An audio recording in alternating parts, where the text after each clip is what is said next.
ప్రైజ్లాడు దేవునికి మహిమ కలుగునుగాక. బైబిల్‌లో భాషల గురించి రాయబడి ఉంది. అయితే చాలామంది క్రైస్తవులకు ఈ భాషల గురించి చాలా రకాల ప్రశ్నలు ఉన్నాయి. అసలు భాషలు ఎన్ని రకాలు ఉంటాయి? ప్రతి ఒక్క క్రైస్తవుడు భాషలు మాట్లాడవచ్చా? ఈ భాషలు మాట్లాడటం వలన మనకు కలిగే లాభం ఏంటి? సంఘములో భాషలు మాట్లాడవచ్చా? ఇలా చాలా రకాల ప్రశ్నలు ప్రతి ఒక్క క్రైస్తవునికి ఉన్నాయి. వాటికి జవాబును వాక్యానుసారంగా చెప్పాలని ఈరోజు నేను ఆశ కలిగి ఉన్నాను. దేవునికి మహిమ కలుగునుగాక. మరి మొదటిది, భాషలు ఎన్ని రకాలు? మొదటి కొరింథీయులకు రాసిన పత్రిక 13వ అధ్యాయము మొదటి వచనంలో చూసినట్లయితే అక్కడ ఈ విధంగా రాయబడి ఉంటుంది. మనుషుల భాషలతోనూ దేవదూతల భాషలతోనూ నేను మాట్లాడినను అంటూ ఆ వచనంలో రాయబడి ఉంటుంది. అక్కడ మనకు రెండు రకాల భాషలు కనిపిస్తూ ఉన్నాయి. మొదటిది మనుష్యుల భాషలు, రెండవది దేవదూతల భాషలు. దేవునికి మహిమ కలుగునుగాక. మనము ఈ మనుషుల భాషలు ఏంటి అని మనము చూసినట్లయితే అపోస్తులుల కార్యములు 2వ అధ్యాయంలో అపోస్తులందరూ దేవుని యొక్క యేసుక్రీస్తు ప్రభుల వారి యొక్క శిష్యులందరూ మరి పెంతెకోస్తు పండుగ దినం వచ్చినప్పుడు అందరూ ఒక మేడగదిలో కూర్చుండి వారు ప్రార్థిస్తూ తండ్రి వలన వినిన వాగ్దానం కొరకు కనిపెడుతూ ఉన్నప్పుడు అగ్ని జ్వాలల వంచి నాలుకలు విభాగింపబడి వారికి కనబడి వారి మీద వ్రాలగా పరిశుద్ధాత్మని పొందుకొని వారు అన్య భాషలతో మాట్లాడసాగిరి, నానా రకాల భాషలతో మాట్లాడసాగిరి. అదే సమయంలో అక్కడ చాలామంది యూదులు కూడి ఉన్నారు. మరి యూదయ దేశం నుండి వచ్చిన యూదులు, రోమా నుండి వచ్చిన యూదులు, మరి అరబ్బు నుండి వచ్చిన యూదులు, మాదీయులు, ఆసియా, పొంతు, మరి అనేక రకాల దేశముల నుండి వచ్చిన యూదులందరూ అక్కడ కూడి ఉన్నారు. వారందరూ వీరు అన్య భాషలతో మాట్లాడుతున్నప్పుడు వారిని చూచి విభ్రాంతి నొందారు. ఇదిగో వీరు మన భాషతో మాట్లాడుతూ దేవుని యొక్క కార్యములను వివరిస్తున్నారు, దేవుని యొక్క గొప్పతనమును వివరిస్తున్నారు అని ఆశ్చర్యపడ్డారు. ఇది మనుష్యుల భాషలు. ఈ భాషల్లో చాలా రకాలు ఉన్నాయి. మరి రోమా వారి యొక్క భాష, అరబ్బీయుల భాష, మాదీయుల భాష, ఆసియా నుండి వచ్చిన వారి భాష, మరి పొందు వారి యొక్క భాష, ఇలా చాలా రకాల భాషలు ఉన్నాయి, నానా రకాల భాషలు ఉన్నాయి. ఇది మనుష్యుల భాషలు. దేవునికి స్తోత్రం కలుగునుగాక. అదేవిధంగా చూసినట్లయితే దేవదూతల భాషలు. మరి వాటి గురించి దేవుని వాక్యంలో ఏం రాయబడి ఉంటుందంటే ఈ దేవదూతలతో మాట్లాడిన భాష ఏదైతే ఉంటుందో ఆ భాష మనుష్యునికి అగోచరముగా ఉంటుంది, మనుషునికి అర్థము కాదు అని దేవుని యొక్క వచనములో రాయబడి ఉంటుంది. దేవునికి మహిమ కలుగునుగాక. అదేవిధంగా మరి ఈ భాషలు ప్రతి ఒక్క క్రైస్తవుడు మాట్లాడవచ్చా అని చాలామందికి ఒక ప్రశ్న ఉంటుంది. ఆ ప్రశ్నకు జవాబును మనము చూసినట్లయితే మొదటి కొరింథీయులకు రాసిన పత్రిక 14వ అధ్యాయము 5వ వచనములో ఈ విధంగా రాయబడి ఉంటుంది.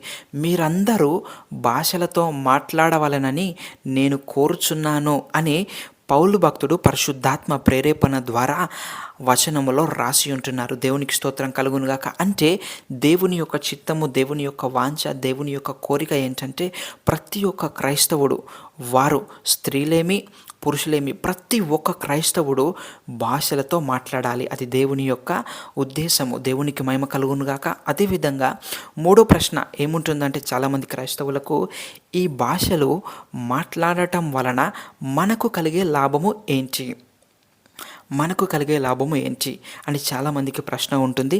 మొదటి కొరింథీయులకు రాసిన పత్రిక 14వ అధ్యాయము 4వ వచనంలో చూసినట్లయితే భాషతో మాట్లాడేవాడు తనకు క్షేమాభివృద్ధిని కలగజేసుకుంటున్నాడు. భాషతో మాట్లాడేవాడు తనకు క్షేమాభివృద్ధి కలగజేసుకుంటున్నాడు అని దేవుని వాక్యంలో రాయబడి ఉంటుంది. నువ్వు ఎంత భాషలలో మాట్లాడతావో అంత నీవు క్షేమాభివృద్ధి పొందుకుంటావు, అంత ఆత్మీయంగా ఎదుగుతావు, ఆత్మబలమును పొందుకుంటావు, దేవుని యొక్క జ్ఞానమును పొందుకుంటావు. దేవునికి స్తోత్రం కలుగునుగాక. కాబట్టి మనం భాషతో మాట్లాడితే మనకి క్షేమాభివృద్ధి, మన ఆత్మీయ జీవితమే ఎదుగుతుంది. దేవునికి మహిమ కలుగునుగాక. అదేవిధంగా చూసినట్లయితే చాలామందికి మరి ఒక ప్రశ్న ఉంటుంది. ఏంటి ఆ ప్రశ్న అంటే అసలు ఎంతసేపు భాషలతో మాట్లాడాలి లేదా భాషల్లో ప్రార్థించాలి అని చాలామందికి ప్రశ్న ఉంటుంది. మొదటి కొరింథీయులకు రాసిన పత్రిక 14వ అధ్యాయము 18వ వచనంలో చూసినట్లయితే పౌలు భక్తుడు పరిశుద్ధాత్మ ప్రేరేపణ ద్వారా ఈ విధంగా రాసి ఉంటున్నారు. నేను మీ అందరికంటే ఎక్కువగా భాషలతో మాట్లాడదెను. అందుకు దేవుణ్ణి స్తుతిస్తున్నాను అని రాయబడి ఉంటుంది. దేవునికి మహిమ కలుగును గాక. ఈ పౌలు భక్తుడు అందరికంటే ఎక్కువగా భాషలతో మాట్లాడుతున్నాడు. మీకోటి తెలుసా? ఈ పౌలు భక్తుడు అందరికంటే ఎక్కువగా భాషలతో మాట్లాడుతున్నాడు కాబట్టే అతడు దేవుని యొక్క జ్ఞానమును ఎక్కువగా పొందుకున్నాడు. ఎగ్జాంపుల్ మనం చూసినట్లయితే నూతన నిబంధనలో దాదాపు 13 పత్రికలు ఈ యొక్క పౌలు భక్తుడు రాశాడు. దాదాపు నూతన నిబంధనలో సగము పత్రికలు ఈ పౌలు భక్తుడే రాశాడు. కారణం ఏంటో తెలుసా? ఇతడు ఎక్కువగా భాషలతో మాట్లాడుతున్నాడు కాబట్టి ఎక్కువ క్షేమాభివృద్ధిని పొందుకున్నాడు, ఎక్కువ దేవుని జ్ఞానమును పొందుకున్నాడు, ఎక్కువ దేవుని బలమును పొందుకున్నాడు, ఎక్కువ ఆత్మీయంగా ఎదిగాడు. దేవునికి మహిమ కలుగునుగాక. కాబట్టి ఎంతసేపు భాషల్లో ప్రార్థించాలి, భాషల్లో మాట్లాడాలి అని సందేహం కలిగిన ఎంత ఎక్కువగా మీరు భాషలతో మాట్లాడతారో, ప్రార్థిస్తారో అంత ఎక్కువగా దేవుని జ్ఞానమును, దేవుని బలమును మీరు పొందుకుంటారు.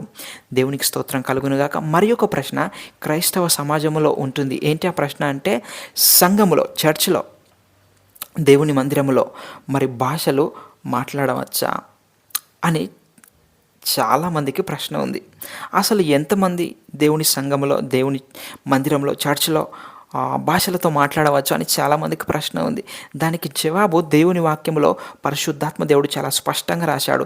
ఏంటి అని మనము చూసినట్లయితే 1 కొరింథీయులకు రాసిన పత్రిక 14వ అధ్యాయము 27-28 వచనాలు మనము చూసినట్లయితే, 2 లేదా అవసరమైతే 3 దానికి మించకుండా భాషలతో మాట్లాడాలి. అది కూడా ఒక కండిషన్ మీద. ఆ కండిషన్ ఏంటి అంటే, ఎవరైనా ఈ భాషలకు అర్థము చెప్పేవారు సంఘములో ఉన్నట్లయితే అప్పుడే వీరు సంఘములో, చర్చిలో, మందిరములో భాషలతో మాట్లాడడానికి పరిశుద్ధాత్మ దేవుడు అనుమతి ఇచ్చాడు.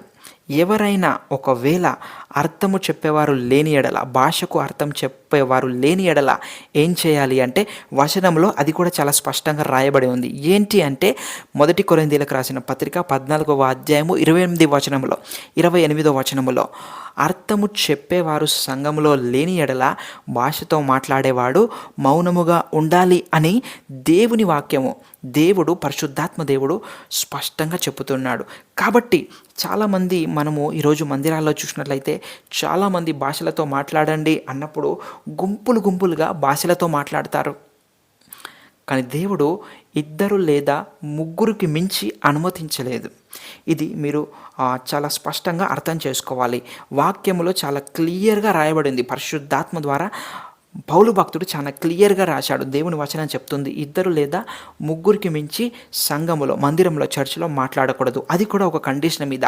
అర్థము చెప్పేవారు ఉన్నప్పుడు, ఆ భాషకు అర్థం చెప్పేవారు ఉన్నప్పుడే సంఘములో మాట్లాడాలి. దేవునికి మహిమ కలుగును గాక.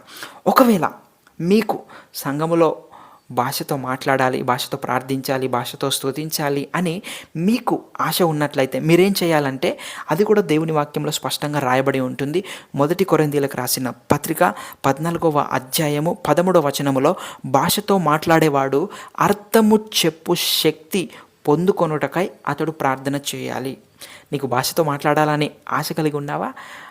భాషకు అర్థం చెప్పే శక్తి ఇమ్ము దేవా అని ప్రార్థన చేయి. అది పొందుకో. భాషతో మాట్లాడినప్పుడు అర్థం చెప్పే శక్తి పొందుకొని అప్పుడు నువ్వు సంఘంలో మాట్లాడవచ్చు. దేవునికి స్తోత్రం కలుగునుగాక. అది కూడా 2 లేదా 3. దేవునికి మహిమ కలుగునుగాక. ఈ విధమైన చాలా రకాల ప్రశ్నలు ఈ భాషల గురించి చాలామందికి ఉన్నాయి. మరి వాక్యానుసారంగా జవాబు చెప్పానని ఆశిస్తున్నాను. దేవునికి సమస్త మహిమ కలుగునుగాక. మీకు మరి ఒక డౌట్ కూడా రావచ్చు. భాషలు 2 రకాలు అన్నావు కదా బ్రదరు. ఒకటి మనుషులతో మాట్లాడే భాష, మనుషులు మాట్లాడే భాషలు, రెండవది దేవదూతలు మాట్లాడే భాషలు అన్నావు కదా. మరి భాషతో మాట్లాడేవాడు దేవునితో మాట్లాడుతున్నాడు అని రాయబడి ఉంది కదా, వ్రాసి ఉన్నది కదా. మరి అదేంటి? అది మూడవ కేటగిరీ, 3వ టైపా అని మీరు అనవచ్చు. దేవుడు పాత నిబంధనలో దేవుని యొక్క దూతగా దిగి వచ్చాడు. తన ప్రవక్తలతో, తన జనులతో, ప్రజలతో మాట్లాడేవాడు. ఎగ్జాంపుల్, మోషేతో దేవుడు మాట్లాడాడు. ఆ యొక్క అగ్ని పొదలో ఉండి దేవుని దూత అని రాయబడి ఉంటుంది. అది మన ప్రభు గురించి రాయబడి ఉంటుంది. ఫర్ ఎగ్జాంపుల్ చూసినట్లయితే దేవుని యొక్క గొర్రెపిల్ల భూమి పుట్టినది మొదలుకొన్నది భూమి పుట్టినది మొదలుకొని అతడు వధించబడుచు ఉన్నాడు అని రాయబడి ఉంటుంది. దేవునికి మహిమ కలుగును గాక. కాబట్టి మన యొక్క ప్రభువు యేసుక్రీస్తు ప్రభుల వారు ఆదియందు ఉన్నాడు, ఇప్పుడు కూడా ఉన్నాడు. కానీ జస్ట్ మనుష్య రూపకంగా మేరీ యొక్క మరియా యొక్క గర్భంలో పుట్టాడు అంతే. ఓకే. కాబట్టి దేవదూతల భాష అన్న దేవుని భాష అన్న ఒకటే. దేవుడు కూడా తన దూతలకు ఏదైనా చెప్పాలనుకున్నప్పుడు, ఇదిగో ఈ వ్యక్తికి వెళ్ళి ఈ శుభ సమాచారం చెప్పు, ఈ యొక్క సమాచారం చెప్పు అన్నప్పుడు దూతలతో మాట్లాడతాడు కదా. దేవుడు దూతలతో మాట్లాడుతున్నాడు అంటే దేవదూతల భాషలు కూడా ఒకటే. ఓకే. మనుషుల భాషలు, దేవదూతల భాషలు మట్టుకే ఉన్నాయి. దేవునికి స్తోత్రం కలుగును గాక. మనుషుల భాషలలో చాలా రకాలు ఉన్నాయి. ఫర్ ఎగ్జాంపుల్ చూసాం కదా, అపోస్తులు యేసుక్రీస్తు ప్రభుల వారి యొక్క శిష్యులు మరి వారి భాషలతో మాట్లాడినప్పుడు యూదయ వారి యొక్క భాషలో మాట్లాడారు, రోమా వారి భాషలో మాట్లాడారు, అరబ్బుల భాషలో మాట్లాడారు, మాదీల భాషలో మాట్లాడారు. ఇలా నానా రకాల భాషలు మనుష్యుల భాషలలో ఉన్నాయి. దేవదూతల భాషల గురించి మనం చెప్పాలంటే దేవదూతల భాష అన్య భాషలలో చెప్పాలి అంటే అది ఏ మనుషునికి అర్థం కాదు. అవి ఎన్ని రకాలు ఉన్నాయో తెలియదు, వాటి యొక్క అర్థము తెలియదు. కేవలం ఎవరైతే అర్థము చెప్పే శక్తి పొందుకుంటారో వారికి మాత్రమే తెలుస్తుంది. దేవునికి మహిమ కలుగును గాక. ఈ యొక్క చిన్న ఎక్స్ప్లెనేషను మరి భాషల గురించి దేవుని కృప ద్వారా చెప్పడం జరిగింది. దేవునికే సమస్త మహిమ ఘనత ప్రభావాలు కలుగును గాక. God bless you.